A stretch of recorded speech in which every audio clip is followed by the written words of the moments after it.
Hello, everyone, and welcome to another episode of Game of Bros. I am your host, Chris Yashar, and I'm joined, as always, by my good friend and co-host through this journey through, hopefully, the redemptive arc of the Lord of the Rings. No, that show's also on. The redemptive arc of Game of Thrones, my friend and yours, Yashar Parasto. Hello, Mr. Stockywa. Wow. Are you trying to be a Mr. Official Podcaster, man? All of a sudden, it's like, now that I know that this is being recorded. Recorded. No. The Lord of the Rings thing was because that was an accident. They're on at the same time. They are. I liked it. I don't want to make this whole podcast about that, but it is a bit confusing because it's like I can only take so much fantasy at once because it's like a lot. Lord of the Rings is different. Oh, right. I'm just talking about like the source material. I don't think is as serious as this. Like this show is. No. We're on the third episode already, and the show is already. The show has made decisions already that I am questioning now, and it's the third episode.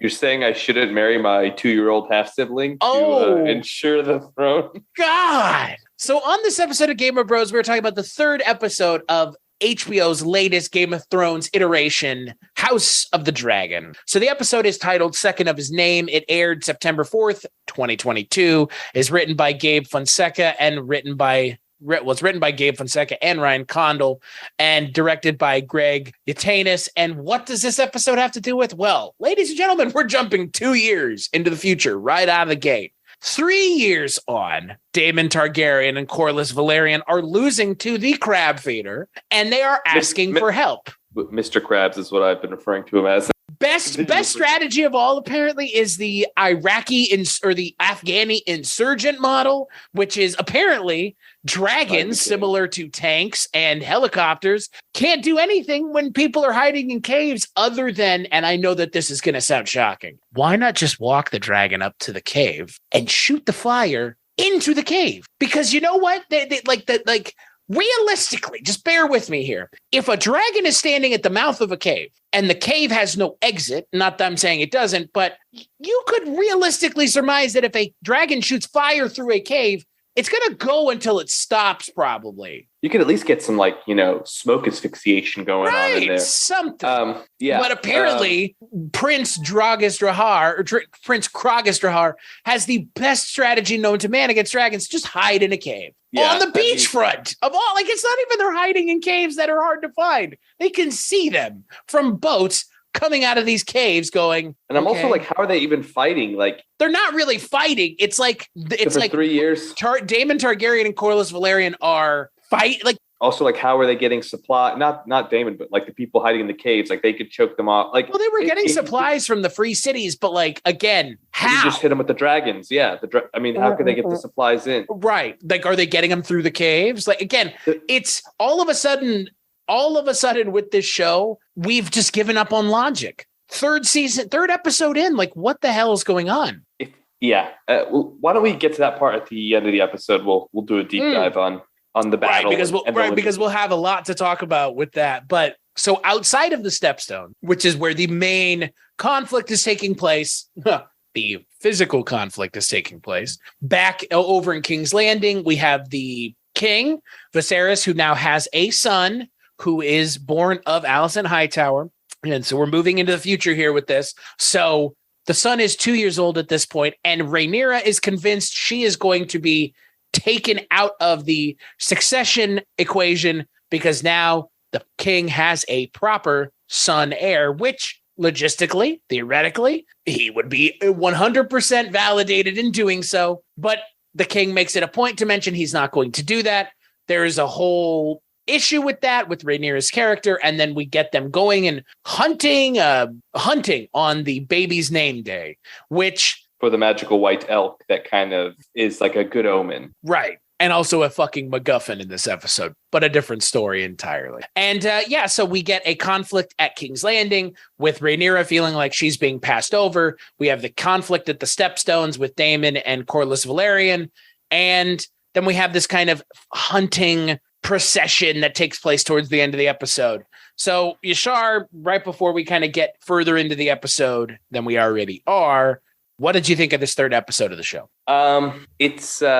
It was definitely the weakest episode of the season. I think so far. I'll say this: it's still like good TV. Like I enjoyed the episode overall, but I definitely think, especially with the Stepstone, Mr. Crab stuff, there was a bit of like season 8 itis there. Oh boy! Oh yeah, there was. And we're having pretty big time skips every episode. We had 9 years the first episode, 6 months second episode, now 3 years. And I think from what I've been reading, the big time skip, which is like 10 years in the future, takes place, I think, after episode 5. So we're kind of having to infer a lot. We're talking about the Olivia Cook jump. Yeah, right? Yeah.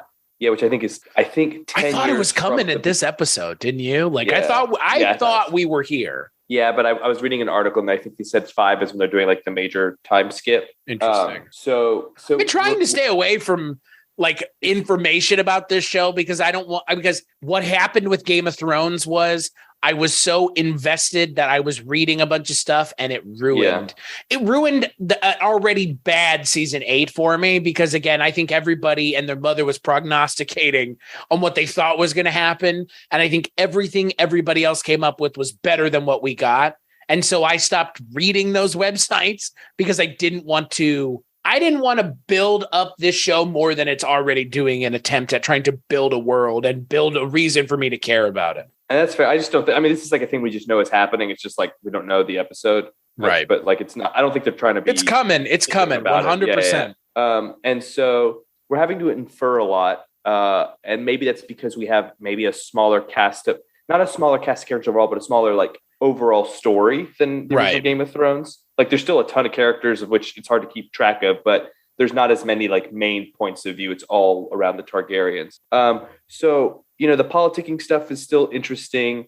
I mean, the whole what's the succession thing, it's effective and engaging, but there's part of it's like, come on, guys, let's just like fucking figure it out already. Right. Like this is not that hard in a lot of ways. Like, and again, like, what is there really to decide? You've already decided it. Like that's kind of Rhaenyra's entire argument later in the episode is like, what are you deciding? You have already decided it. At this point, you're changing your decision, which she would understand if he did, but he's refusing to do that. So I do appreciate that aspect about the succession part of the episode, but Succession on HBO, this is not. Yeah. And it's like, that's a problem. Like there's a better show tackling this on HBO now. Well, that's kind of an issue with Game of Thrones. When the show on HBO is tackling the succession thing almost directly as its sole plot line. But like this show is kind of dabbling in that. And Game of Thrones always kind of has with the political intrigue stuff. But this feels like Joffrey feels a lot smaller scale. Obviously. This is like three people being affected essentially. And it only exists because like she is technically the rightful heir by age and like she's been nominated, but then there's still this like weird patriarchy. Technically thing. Daemon is the one that's the thing. Like that's why once the king has a kid, the kid is always the heir. But the way all this shit works is at any point, any of them could claim that they're the rightful heir. I mean, we saw it in all kinds of actual real life wars of succession in history. You know what I mean? Like there are 4 people, there are technically right now in this universe, 3 people that have rightful claim to the throne. There's the queen that never was because she was technically passed over. So she could continue to claim that. And she kind of is. You see her in the show. And then his son and then Rhaenyra. And then technically Daemon Targaryen. The 2 of them are under the same roof of Viserys. So maybe they don't count. Yeah. But Daemon Targaryen, like, put it this way. I don't think this is the last we've seen of him trying to take the throne, obviously. Yeah. I mean, where this episode ends, I think kind of pushes this in an interesting direction. But like, we know that the Dance of the Dragons is coming because that's the main conflict of this show is them fighting amongst themselves for succession. We know it's coming because that's what this entire show is leading to. We just don't know what it exactly looks like. And another interesting, the conflict between Rhaenyra and Alicent. So I did a brief reading, and apparently in the books, Alicent is 9 years older than Rhaenyra. So I think them being like lovers and friends is like, it's less of a thing. It's a show thing. Yeah. So now I'm like, okay, maybe they are just friends and not lovers because it's still never super clear. But they do that coded gay thing, and I don't like it. As someone who is gay, I get that her character being gay is a problem in this universe, given that we've seen characters being persecuted for being gay in this universe and remember Renly Baratheon hiding that he was gay. I don't know if he was hiding if he was gay. Yeah. I mean, he was hiding it. Everyone knew it. Everyone was like, he was hiding it in the sense that he wasn't open about it and he couldn't be out and about with, who the fuck was it? One of the Lannisters, right? I thought it was it was a Lannister. I know, but in the show, they never make it clear why. So let's just go with it wouldn't be okay because I don't think this universe is accepting of gay characters for whatever reason. I don't think it's ever made clear as to why. Well, and there was one other thing when Viserys is pushing Rhaenyra to marry. I was like, is she resisting this because she's gay or she resisting this because of the choice thing? And he says the thing at the end, and it does seem like she has a little bit of electricity with Sir Criston Cole. Like they may be a thing potentially. But I get the sense that she's gay. Like, yeah, I don't know. I'm sorry. Like, if that's not the intent, they should never have written the scenes. Even if she's not, and even if she's not gay, there's enough weirdo ass coded language where we've seen these scenes before and other things play out where that character is gay. And it's like, are you trying to play on the tropes that we've seen before, but not give us any more than they normally do to try to be like, well, she might be gay, or she might just be, a stoic female protagonist. Like, again, like I can't tell because Daenerys didn't really have a love interest until she had like a love interest after Khal Drogo, but like Khal Drogo, like I know, but like think about after Khal Drogo, it's literally Khal Drogo and then Jon Snow. No, like there was the faceless man, or there was fuckboy. There was. But the guy, but was it? Fuckboy. Yeah, but the faceless man because he ends up changing actors twice. Remember? Yeah. But like even then, like Daenerys's character, like the way she was written, she didn't need a love interest to matter. And like, that's more my problem here. It's like, this character doesn't need a love interest either. And so, but does she not need a love interest because she doesn't need one or because her character is gay? That's the question. Yeah. Because like Daenerys did not need a love interest after Khal Drogo, because that was almost part of her story, was that I don't need no man. And like that worked. We would both agree, Daenerys's character, until she meets Jon Snow, is the character that a lot of us were rooting for in that show. Yeah, because she's the breaker of chains. First of her name, she's righting the wrongs of the kingdom. And I see that with the Rhaenyra character trying to do the right thing, or at least be level-headed in her response to things. So again, I can't tell if she's being coded this way or if she is gay. Like, they're not making a decision. And because they're not making a decision, that for me that's a weak decision to make by not making a decision at all. Yeah. And just find out that thing about the book part. I'm like, okay, now trying to just read it as if they were friends. And like, because it's just weird. Seems more than that. Like they're doing it intentionally. We're not picking up on things that they're not doing. This is all intentional on their part. There's probably no sort of, is it intentional? I don't know. Maybe it is. On their part, it is. Again, George R. R. Martin's intention is a different thing entirely. Yeah. They're writing it in a way where it's like they're trying to have it both ways. Well, she's not gay, but her and Alicent Hightower are practically all over one another in those first two episodes. Yeah. And then the other interesting thing is that like Rhaenyra goes from like not wanting the throne to saying like, okay, I'll begrudgingly take it for my dad, to like seeming like she does actually want it now, like because she's threatened by, like not threatened like she wants to kill her brother, but threatened like by losing it and just being like a political pawn. Right, being married off to a Lannister. Jason, what kind of name? Jason. Jason Lannister. Like, okay. Well, no. So it's Jefferson Hall plays two different characters. He plays Jason Lannister and Tyland Lannister. But yeah, Jason Lannister is a terrible name. Like, yeah. And here's my friend Bob Lannister. Like. I'm wait. He goes by Bobby for Bobby Lannister, but no, yeah. So a lot of episodes around Viserys like having conversations about like how Rhaenyra needs to get married, and like he is I think we're starting to see like he's not a bad guy, but he's like almost too passive. At the end of the episode, he gets less passive, but like him being so passive leads to like him being used.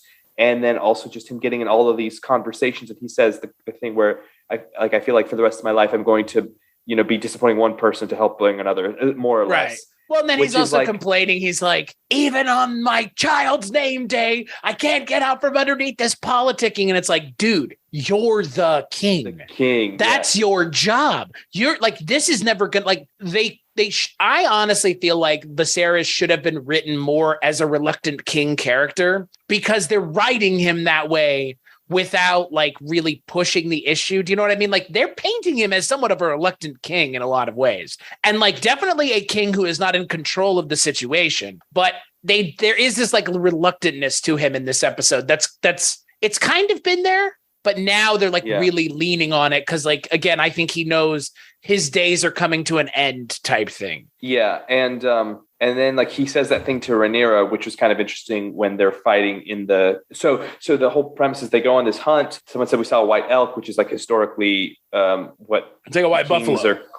See, and they're like, oh, that'd be a great omen. And it also kind of like further emphasizes, oh, maybe Aegon is going to be the new heir because like, right.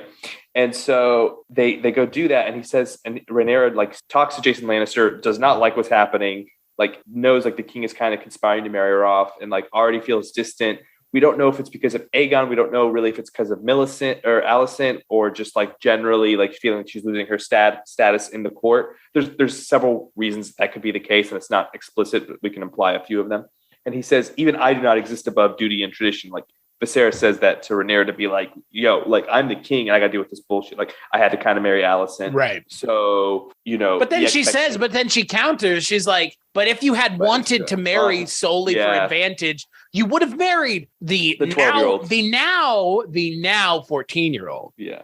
Because remember, now we're 2, 3, whatever, however many years into the future we are, she is now of the age where they were talking about in the last episode, where it's like, this is the age you wanted her to be when you married her. And so that's kind of where the king relents at the end of where Viserys relents at the end of the episode. Okay, it's like, get married, but you get to choose your partner. And that's kind of the compromise. Well, he's like, you've been miserable for the last 3 years. Like, and you know what? Here's the thing. Regardless of whether or not she wants to be married, he's right. Like she has been, you can see the way her character has been in this episode. And just, I'm sure you watched the after the episode stuff. And I think it's really interesting that because they were talking about it, Miguel Sapochnik and Ryan Condal were talking about, they're like, look, we're going to have time jumps and we're just going to give the audience information to infer what happened, but not spoon feed them everything. And I'm sitting here thinking to myself, like, wow, okay, like that's a lot of trust being put in the hands of the audience. Because again, like there is a time jump here that is given very little context. Like, and like it happens at the beginning of the episode starts with the time jump without any context being given. It's just like, oh, this is 2 years later. The baby is grown now. And you know what? Like for all of the problems of this episode, which I think are really contained to everything that happens in the Stepstones, everything that happens at King's Landing and everything that happens on that hunt is pretty interesting, compelling, political, intriguey stuff. There are a few shows whose dialogue is as well written as this show. And this show's dialogue, pretty well written, very on point with the world that they're trying to create. And I say that only as someone who recently watched Lord of the Rings. We have a show on the Lord of the Rings show. And that show, it sometimes doesn't feel like it's a Lord of the Rings show. You know what I mean? The dialogue isn't as flowery as Tolkien's. And in this show, like this show still feels tonally the same with Game of Thrones. A little different, but it still feels in that same wheelhouse, which I do appreciate. This show actually feels a bit more formal than Game of Thrones to me. I like that a lot, frankly. Like you had like Tyrion's and Bronn's and who just kind of like a little bit more colloquial. Sellsword shitheads. Yeah, whereas everyone I feel like here is like very, it's very much like highborn language, and it's almost like Shakespeare. Which I mean, it's fine, but it is like a moderate difference. And so, but it works here. It still works. Like it works more so now than it did in the old show, because again, like we've mentioned, this show takes place ostensibly in 2 different places right now. And for a lot of this show has taken place in one place. This is the first time really we're venturing out into the world. Like we have spent primarily most of the time with these characters at King's Landing. We're seeing stuff taking place elsewhere for the first time in the shows. I mean, like we've seen, you know, a couple scenes elsewhere, but now we're seeing like this is somewhere that we're going to return to several times this episode. So I again, like I think the show is trending in the right direction, but then we get to the stuff at the Stepstones and it's like, never mind. Like this is season 8's bullshit rearing its ugly head again, which is it looks cool, but logistically it's idiotic. And you can't, I appreciate and I can still get behind things that look cool, but this is a TV show where that in my mind is a little less forgivable because you have so much time and directions you can go that movies don't present you because movies are a much more limited narrative in a lot of ways. It's 2.5 hour long movie versus 10 hours of TV. This show handling this the way that it's handling it, I get why they're doing it because again, like this is a minor conflict in the stepping stone of the larger conflict coming, but it makes no logistical and defensive sense and no war. It makes no military sense, no strategic sense. None of this does at the Stepstones. And the reason they've been losing, if the reason they're losing is because they keep hiding in caves, wow. Then Daemon Targaryen and Corlys Velaryon are terrible tacticians when it comes to war. Like really, like good thing neither one of them's running anything, frankly. And it just takes one offer of help to piss off Daemon enough to like. Well, he was already going to do that anyways. That's the thing. Like they were talking. The scene, this whole Stepstone stuff, they're losing. It's made clear that they're losing.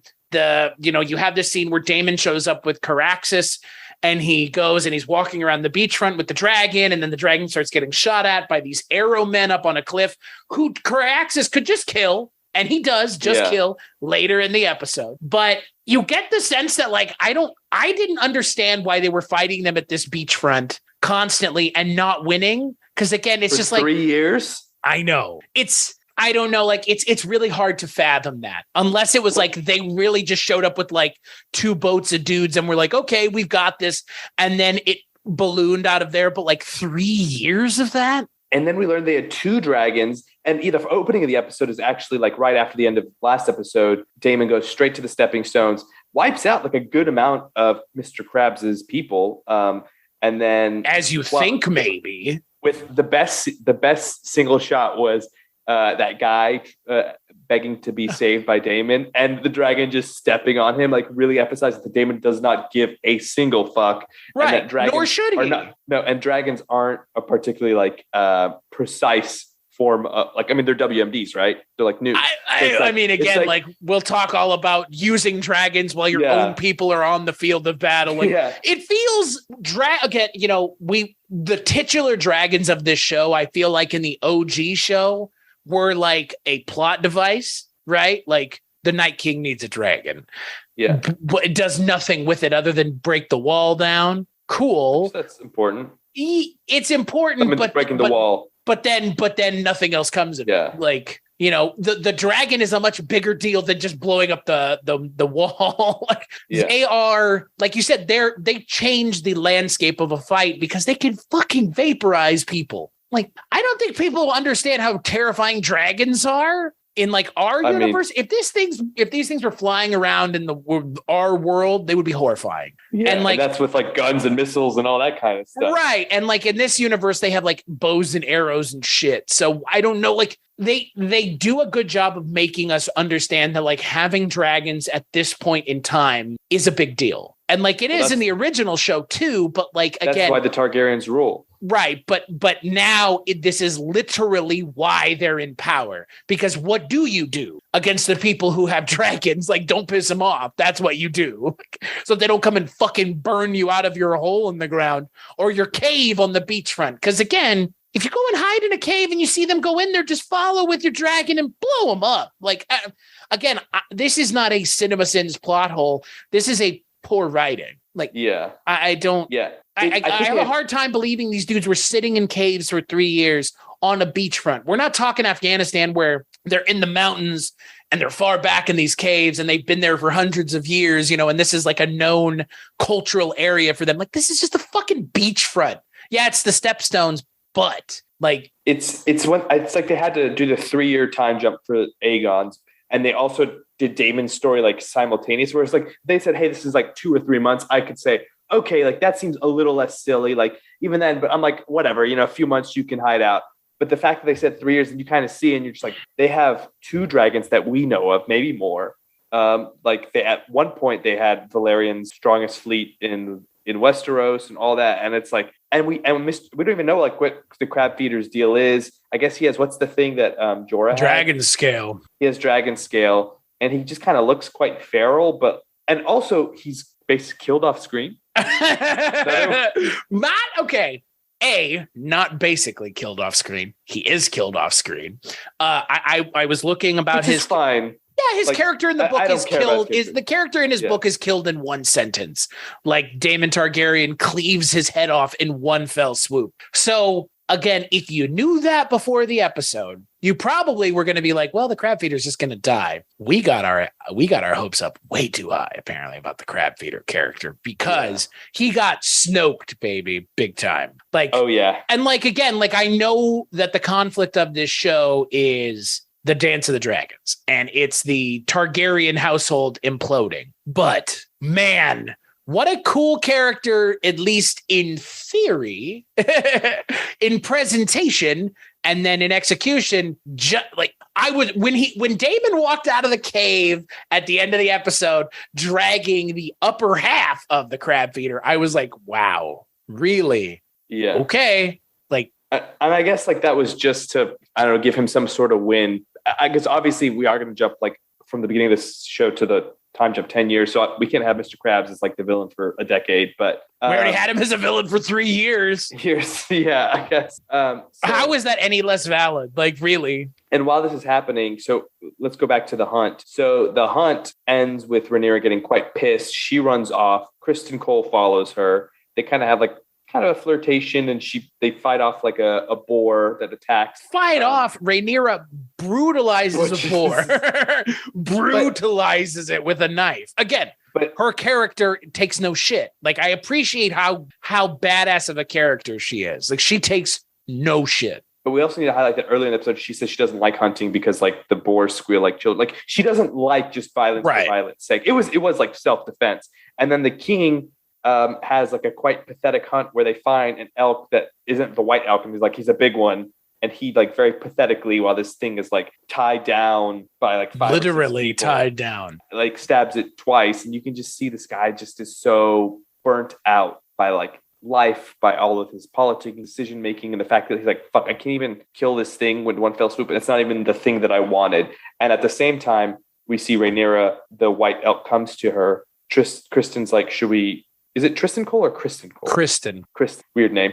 I guess it could be Jason. Game of Thrones. His name could be Jason. She just sees it and decides to let it go, which shows, I think, she is like a bit more gentle, but also like being an omen, like it almost does lead credence to like, okay, maybe she is the rightful heir, and it kind of feeds into the final conversation that's had after the episode, after the hunt. Yeah. Well, and she's presented it as having a much fairer hand. She's able to stay her hand a little easier, which again, like we've said, like that's important as someone who is expected to take over. She's actually she's kind of like the best of Viserys and Daemon. Like, she's not just like fucking bloodletting like crazy, but she like it is very direct, stands by the courage of her convictions, and maybe doesn't waffle as much as Viserys does. So she kind of takes like, if you were building a functional king and taking the best parts of the two brothers, I think you'd get someone like Rhaenyra.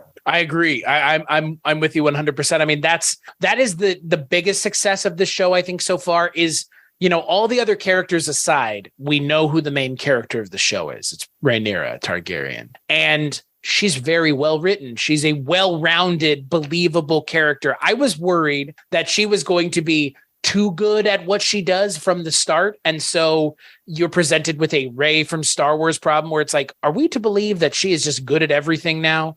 Which in this show's case, I probably would have given it more of a pass because she's already a Targaryen. She carries the name already, unlike Rey, who we don't know is what she is. Daemon and all that stuff. We don't know what she is until much later. So we already know Rhaenyra and her expectations. But it felt like they could have fallen into a very easy trap by making her just a rote, very samey. We've seen this a million times before. They could have just made her Daenerys 2.0, and she's not yet.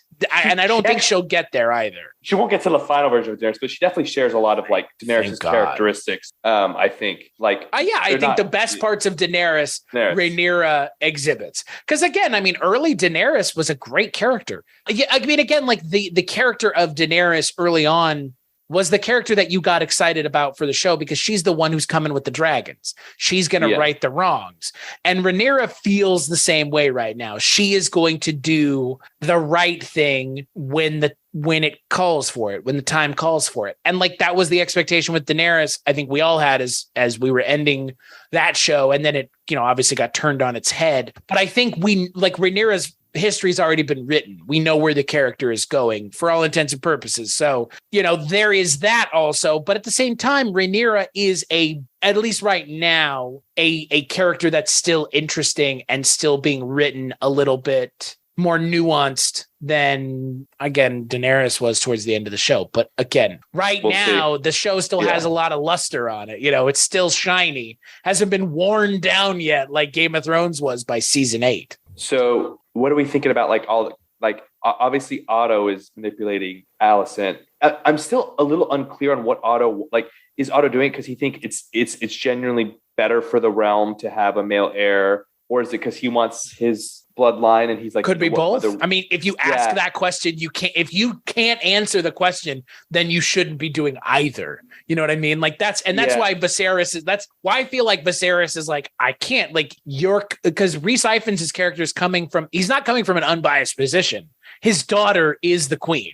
So and he put her there basically. Right. I mean, he pimped his daughter out. So if you're the king, you're sitting there thinking to yourself, like, well, this guy is really pushing his grandson to be king, huh? King. Yeah.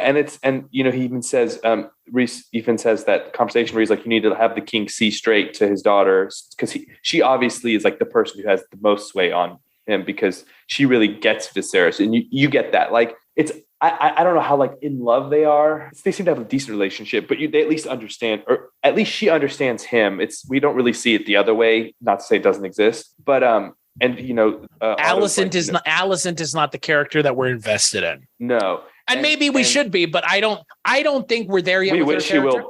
I think so. She will be after the time jump because of the actress they cast, arguably one of the more famous ones on the show. But when he says, don't you want your son to be the king? And she's like, yeah, what mother wouldn't? But it's like an autopilot response. I think maybe she kind of gets being with Viserys, maybe this isn't the life I want for my kid. Maybe it's not so bad to just be rich and not have all the responsibility. Right. Can I point out though, Emily Carey, Emily Carey is 19 and then Olivia Cook is 28.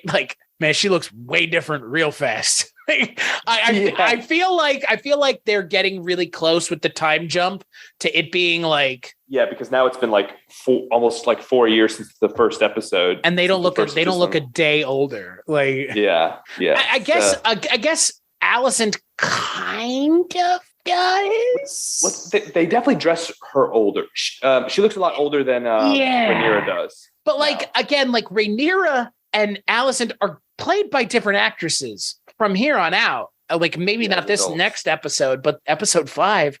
We're not going to see Millie Alcock again or Emily Carey. We're going to see Patty Considine. Maybe even Patty Considine's gone. I'm assuming Patty Considine's probably gone too by the time the time jump happened.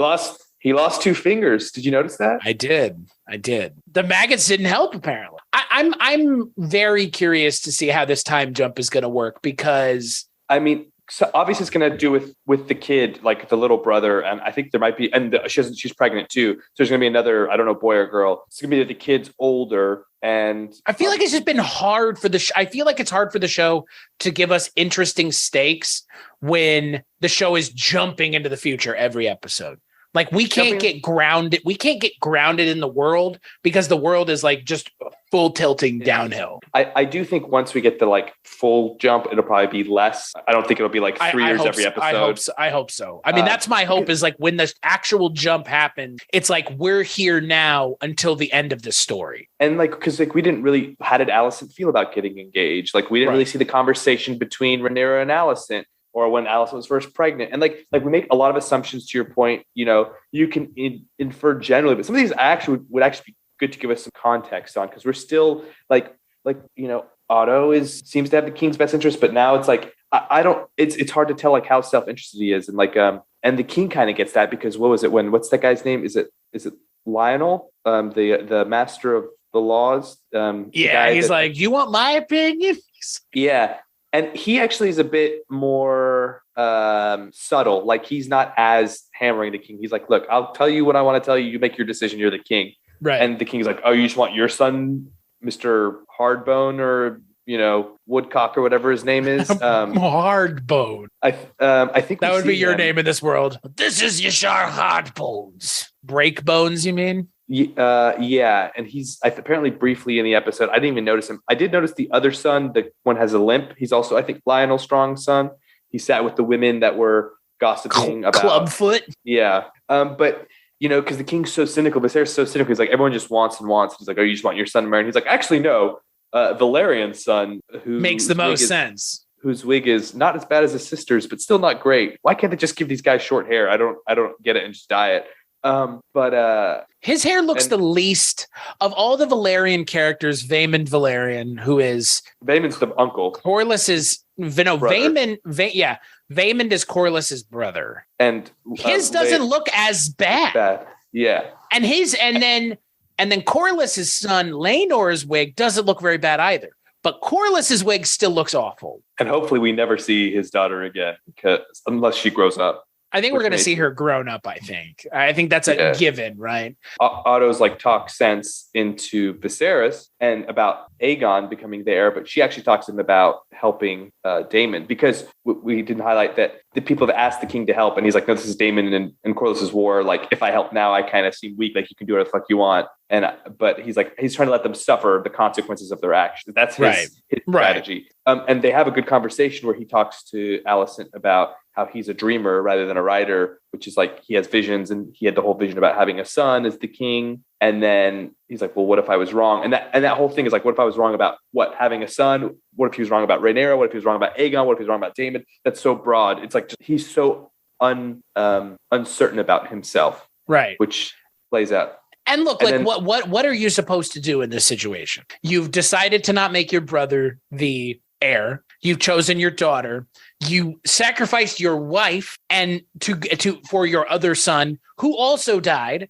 And now you have the son you've been promised and you've believed was going to happen, but you're not willing to make him the king. Yeah. And it was interesting that Alicent actually doesn't go down that when she does have the conversation. Right. Not that it won't happen. I'm sure it'll happen. But she talks to him about, hey, maybe you should help Daemon, but not for Daemon's sake. She's like, what's best for the realm? And when she you're still his brother, right? Like you still love him. And she distills it to like a very simple thing where he's like, shit, like this is probably the right thing to do. I'm going to send him help, which leads to what you were saying, the final part. And please walk us through. So their supposition is, if they send Daemon out, the Crabfeeder will be baited out. And this is all going on in this kind of, they're overlooking the Stepstones, and Daemon and Corlys and Vaemond are like, look, we need to send Daemon in there to bait them out, and then we'll kill them. We'll fight them after they've come out, because Daemon is who they ultimately want. And they've not tried this in 3 years. Right. And all of a sudden, Viserys' messenger shows up and goes, hey, I've got this message for you. And it's the message of the king. And they have this VO of the message being read of, hey, I still love you. You're still my brother. I'm sending 10 ships to come and help. Daemon goes apeshit, beats the shit out of the messenger, and then just goes onto the beachfront on his own. One man versus all white flag. Of them. Yeah, white flagging. He baits them in, and then, the Crabfeeder comes out.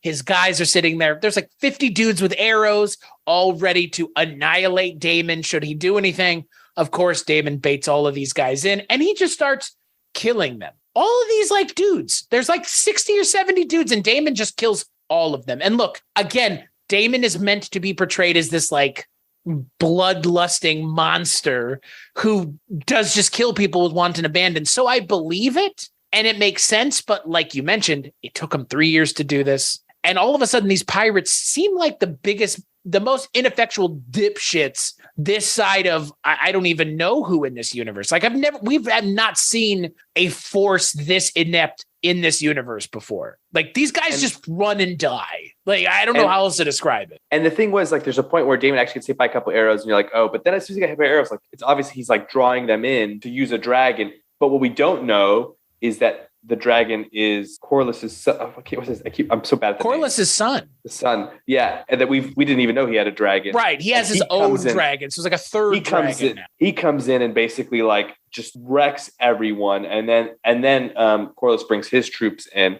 And yeah, it does seem a bit nitpicky, but you can't be like, they've been fighting this thing for 3 years and like they just end it like that. And it wasn't, the strategy was kind of bonkers and silly. Like some of the action looked cool. Like Daemon. Oh, it looked cool. It looked cool, but it's just it was stupid. This shit could be filed under the cult. This is the cult of cool shit, where it's like we're making something look cool, but like realistically, like this makes no fucking sense. And it makes little sense. It makes so little sense that we have to point it out. It's not even like excusably stupid. It's like stupid in a way that things like this should not be if we're trying to take it seriously. And the impetus is like Daemon was like considering this plan, but he's so pissed off by the fact his brother would help him. He was like, no, I'm just going to do this myself. Like, because I actually thought it was a very nice letter that Viserys wrote him. But yeah, right. He's like, hey, man, I still love you. I'm still your brother. Like, I'm going to help you out. Yeah. So that he can go back and say, like, I did this on my own. Right. I mean, in a lot of ways, right. Yeah. In a lot of ways, like Daemon did kind of kill all the fucking pirates on his own. I mean, yeah, the Corlys and Vaemond show up and they're on the beachfront with him fighting, but it's Daemon, like all the way down. You know, and again, I want to point out, using dragons while you have your own people on the battlefield seems like a bad idea. So I was thinking about that. I mean, I guess if you have the villains or the bad guys on a certain part, yeah, I was wondering, because not all of them, but obviously ones with Targaryen blood. Like I was thinking in the past, when it was all Targaryens and you had fully Targaryen armies, then I would think it would be okay because like you're immune to fire, but obviously I don't think all of these guys were Targaryens. So I was thinking that. I was like, are you killing some of your own? I mean, we don't see any friendly fire besides that guy at the very opening of the episode, but we can assume that it's happening. It's that, like, I don't know. It does seem a bit, when you have that many your guys there, like it seems a bit dubious. And it's that small of an area. It's just like, this is not this giant battlefield. It's essentially like a cove. It's a beachfront cove. And boy, I'll tell you what, man. When Daemon walks into that cave following the crab feeder, I was not expecting him to walk out with a dead body. Yeah, because it was weird because like the crab feeder is standing there, kind of just he doesn't fight anyone. He just kind of looks menacing. This dude has like 2 lines in this entire show. Does he have really? I don't remember. Or maybe I don't think he has any lines. I don't think he has any lines. Maybe he doesn't have any lines. Then I, for whatever reason, thought he had lines. Then he walks, I guess, into the cave and we're just like okay, he's just gonna like shell up again, basically, and then I kind of forgot about him. And then you see, it wasn't clear if it was Daemon or, I guess it was intentional, Daemon or the crab feeder walking out, because it's like very. It's shot from behind. It's shot from the perspective of inside of the cave, and it's not backlit, so all you can see is the outline of whoever it is holding whatever they've got in their hands. Yeah, and then you're like, oh, okay, crab feeder's done. Like, it's not a villain I was particularly invested in. And like the logistics of this all is quite silly. So because it was so silly, I was happy with them wrapping it up. I was like, all right, this is it. It's only going to get stupider if I think about this anymore. So actually, let's move on to a real conflict. The guy looked cool, I guess. That's about it. He existed basically to cause conflict between the king and Daemon, and then also allow Daemon to have like a win, basically. And we'll see what comes of that. And I was going to say, we've seen the preview for the next episode, and I think it's very clear that the win is very much an important part of getting back in the King's good graces and getting back into King's Landing in a substantive way, which I think is what we're going to be seeing in the next episode with another time jump into the future. God knows what Daemon's up to, but he's back in King's Landing. We know that much. Yeah. Which is exciting because that means he gets to interact with the main cast again. Yeah, and that's good because as we said, I think a couple episodes ago, like Matt Smith probably besides Rhaenyra, like still absolutely one of the best part of this fucking show. And he's been slightly deprioritized because his story is separate. And now I'm hoping this is going to bring him back. Maybe not in. He probably won't ever be as big a role as Viserys or he's got to be a main character of the show at some point, right? Like, yeah, but I think we're going to get a lot more time with him, and he is such like a magnetic presence on the screen. Like Matt Smith is just killing it, literally and figuratively. And hopefully we know that battle planning isn't really his forte, and hopefully it's just wanton like court destruction and funny lines. Yeah, and that's where I'm at with this show right now. Is if it takes 3 or 4 episodes for us to get to the point where the show kicks into high gear, I get it. And that might be where we are right now. And like, it's hard to see that given that we're in the middle of it because we don't know. Again, we're going to have a better idea of where the show ends up going by the end of the first season, but that's like 7 episodes from now. Yeah. So it's hard to see where the show ends up because again, this show has a weird thing that it's doing, which is it's trying to really set a large but narrow stage to play on because it's showing us the world again that we're going to be dealing with, but we're not going very far into the world, I don't think, with this show. I think it's going to be contained to the Targaryens. I don't think we're going to be seeing, fucking Winterfell or anything else. And like, why would we? Like, why do we need to go to Dorne? We don't. And so like, I think, we've seen the pieces and the pieces are being presented to us and they're opening up the stage a little bit more each episode. But at some point they're going to say, this is where the show is going for the time being. And I'm hoping by episode 4 or maybe 5, the stage has been set for now the pieces to start moving at one another as opposed to new pieces being added to the board. Because that's still what it feels like now. It still feels like things are being added and taken away so quickly that I have not gotten to a like baseline with this. There's no baseline with this show yet. You know what I mean? I don't feel like there is one because of the storytelling mechanics this show has been trafficking in. There's a few different conflicts, but we don't know what the main conflict is. Like, I don't think it's Rhaenyra's being heir versus Aegon. That doesn't seem like that would be an interesting show for multiple. I hope it's not just that. That seems to be part of it, and that seems to be like leading to the schism between Daemon, potentially the schism between Rhaenyra and Alicent. Like, but I think those are more of like a cause rather than like an effect. Like, I think we'll see. There's going to be a bigger thing. I'm just not sure what it is. Right. Is it that just it leads to just Viserys being seen as weak, and then like there's some sort of rebellion? Yeah. To your point, we don't know. We know there's at least one more pretty significant time skip ahead, and I think around. Once that settles, that'll kind of give us some more clarity on what's going on. Whereas the original Game of Thrones, like after a couple episodes, you were like, oh, this is once Robert Baratheon dies. And even that took a while to get there, right? Like that wasn't an episode 1 thing. But like again, like the conflict was set up before that, really. Like, well, you knew there was something going on, but once he's killed, then you're like, okay, the conflict is the rightful heir, but it's not as simple of a fix as like, oh, just your kid, because you have like the Daenerys thing you have. But I also don't want to just be that, because then it is kind of just like Game of Thrones. I know it's one component of Game of Thrones. Of the Game of Thrones. Yeah. Yeah. So, and again, like and I'm with you. Like my concern with this show always was, is it telling an interesting enough story to justify existing, given that this is a prequel show? We know none of these characters ultimately have any bearing on nothing any of these characters can do can change what's already happened. And we have not read the source material, which means, we don't know where this story is going. And I'm sure there are people listening to this that are screaming, going, well, this is like, that's going to ruin it for me if I know where this is going. And there are shows, podcasts talking about House of Dragons that it's, an expansive look at these episodes, but also informing with the source material. I don't want to read the source material for this because there's not enough. And like, if I did, I feel like I would ruin this for me because I would know where this is going. And I want to go with the showrunners on this journey through this season, not feel like I know where they're going and I'm waiting for them to hit these kind of waypoints, which I feel like a lot of people who watched Game of Thrones, those first early seasons, they were like, I'm just waiting for them to hit the Red Wedding or da-da-da-da. And it's like, okay, like I don't want to be one of those people with this show. And again, like it would ruin my enjoyment of the show for me, because I would be like, well, I know where they're going with this. And right now I have no idea where this is headed. And the other thing is like book that this is based on is less of a novel. It's kind of similar to the Lord of the Rings thing, where they're less based on like a story, more based on like a history that facts about the time. Yeah. So it's not so much like we have all of the specificity of like how we get there, which the Game of Thrones novels do have. It's more of like we have main things that have to happen. Specifically how we get there, we're not sure. And some of that is probably why we're seeing so many time jumps, because like we don't really have the details. And then some of it also is like they have the freedom to fill in the details because they just have to get us there, which is, is good in the sense that they have a bit of creative freedom, but it's bad when it doesn't work, like in like the Stepstones part where it's just like it feels a bit rushed.